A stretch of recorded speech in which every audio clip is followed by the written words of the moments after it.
تو چلے سیدھا آج کے موضوع پر آتے ہیں۔ آج کے اس تجزیے میں ہم ایک انتہائی گہری اور جذباتی خاندانی کہانی کا پوسٹ مارٹم کرنے جا رہے ہیں۔ یہ صرف ایک کہانی نہیں ہے بلکہ ہمارے جنوبی ایشیائی معاشرے کے ایک بہت بڑے مسئلے کی عکاسی کرتی ہے، جہاں اکثر بیٹوں کو بیٹیوں پر فوقیت دی جاتی ہے۔ ہم دیکھیں گے کہ کیسے یہ سوچ خاندانی رشتوں کو بکھیر سکتی ہے اور اس پورے واقعے سے ہم کیا اہم ثقافتی سبق سیکھ سکتے ہیں۔ کہانی کے بالکل شروع میں ہی ذرا ان سخت الفاظ پر غور کریں۔ اس بار مجھے بیٹا ہی چاہیے، چوتھی بیٹی کی گنجائش نہیں ہے۔ سیف کے یہ الفاظ سن کر ہی اندازہ ہو جاتا ہے کہ صورتحال کتنی کشیدہ ہے۔ یہیں سے ہماری کہانی کا اصل ٹکراؤ شروع ہوتا ہے۔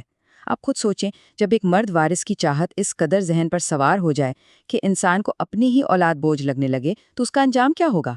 بدقسمتی سے یہ ایک ایسی تلخ حقیقت ہے جو آج بھی کئی گھرانوں کی کہانی ہے۔ پہلا حصہ، جب چوتھی بیٹی کی خبر ملی۔ ہسپتال کا کمرہ، شدید دباؤ کا ماحول اور پھر الٹرا ساؤنڈ کا نتیجہ آتا ہے ایک اور بیٹی۔ اب ظاہر ہے یہ وہ خبر نہیں تھی جو سیف سننا چاہتا تھا۔ وہ اپنا سارا غصہ اپنی بیوی ثنا پر نکالتا ہے، اور حد تو یہ ہے کہ اسے منحوس تک کہہ دیتا ہے۔ مطلب آپ ذرا منطقی طور پر سوچیں، حیاتیاتی لحاظ سے اس میں ثنا کا کیا قصور ہے؟ لیکن یہاں ہمیں وہ روایتی سوچ صاف نظر آتی ہے جہاں عورت کو ان چیزوں کا ذمہ دار ٹھہرا دیا جاتا ہے جو بالکل بھی اس کے اختیار میں نہیں ہوتی۔ دوسرا حصہ، طلاق کا جھٹکا اور زبردستی کی خود مختاری۔ اب یہاں سب سے دلچسپ اور دل کو چھو لینے والی بات دیکھیے۔ جب سیف غصے میں آ کر حاملہ ثنا کو طلاق دے کر گھر سے نکال دیتا ہے تو ثنا کی والدہ فوراً اس زہریلی سوچ کے سامنے ڈھال بن کر کھڑی ہو جاتی ہیں۔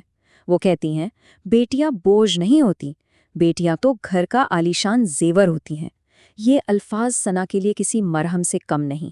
اس سے ہمیں پتہ چلتا ہے کہ اندھی چاہت والے اسی معاشرے میں ایسے والدین بھی موجود ہیں جو بیٹیوں کو واقعی اللہ کا انعام اور گھر کی رونق سمجھتے ہیں۔ تیسرا حصہ، محنت اور اپنے پیروں پر کھڑا ہونا۔ چلیں دیکھتے ہیں کہ اس کے بعد ثنا کیا کرتی ہے۔ وہ رو دھو کر بیٹھنے کے بجائے فیصلہ کرتی ہے کہ وہ اپنے بوڑھے والدین پر بوجھ نہیں بنے گی۔ اس کی مالی خود مختاری کا سفر حیران کن ہے۔ وہ فوراً سلائی کا کام شروع کرتی ہے، اپنی پہلی کمائی ہاتھ میں لیتی ہے اور اسی پیسوں سے اپنے گھر والوں کے لیے رمضان کا راشن اور عید کے کپڑے لاتی ہے۔ یہ سب ہمیں بتاتا ہے کہ جب ایک عورت ہار نہ ماننے کا ارادہ کر لے تو وہ کیسے پورے خاندان کا سب سے مضبوط سہارا بن کر ابھرتی ہے۔ اور یہاں آ کر نقشہ ہی مکمل طور پر بدل جاتا ہے۔ ذرا دونوں گھروں کا موازنہ تو کریں۔ ایک طرف ثنا کے والدین کا گھر ہے جو اب خوشیوں، رونق اور پیسوں سے بھرا ہوا ہے کیونکہ وہاں ایک محنتی بیٹی موجود ہے، اور دوسری طرف سیف کا گھر ہے بالکل ویران، تنہا اور بیٹیوں کی چہچہاہٹ کے بغیر بالکل خالی۔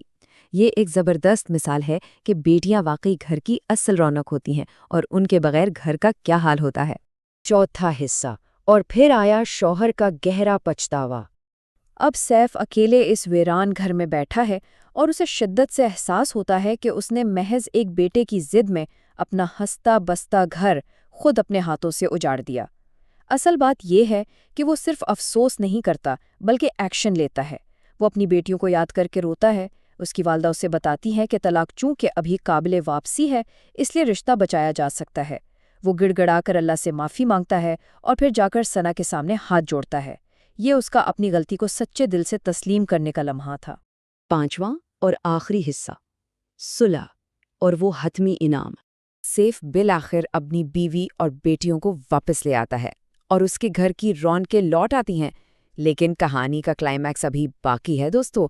جب ثنا کو اچانک درد ذہا شروع ہوتا ہے اور وہ دونوں بھاگ کر ہسپتال پہنچتے ہیں تو سب سے بڑا سوال یہ پیدا ہوتا ہے کہ آخر اس بار کیا ہوتا ہے؟ یاد کریں، یہ وہی لمحہ ہے جس کے لیے سیف نے شروع میں ساری حدیں پار کر دی تھیں۔ اور پھر ایک لڑکے کی پیدائش ہوتی ہے۔ جی ہاں، اس سے وہ انعام مل جاتا ہے۔ لیکن ٹھہریں، اس کہانی کا اصل سبق یہ نہیں ہے کہ اسے بیٹا مل گیا۔ اصل بات یہ ہے کہ یہ بیٹا اسے تب نہیں ملا جب اس نے ضد کی، تکبر کیا اور اپنی بیٹیوں کو حقیر سمجھا۔ یہ تب ملا جب اس نے اپنی بیٹیوں کی قدر جانی، اللہ کی رضا پر سر جھکایا اور سچے دل سے توبہ کی۔ یعنی نعمتیں آپ کو تب ملتی ہیں جب آپ شکر گزار ہوتے ہیں۔